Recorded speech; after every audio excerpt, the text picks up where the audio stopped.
Het speelt. Nou, vrouw, waar is die onder heekspannen? Ja. Andere mensen niet zo. Nou, daar is net er ook komen. Ik onder heekspanning? Nou, dat valt voor mij. Never. Soms. Clear. Zo? Kan ik al wat praten?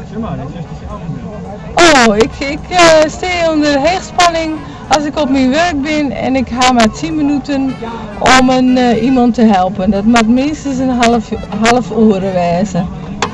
Als ik onder heekspanning sta, als ik ben gereden, komt daar haast me. Waar is dit voor trouwens? Rapa Friesk.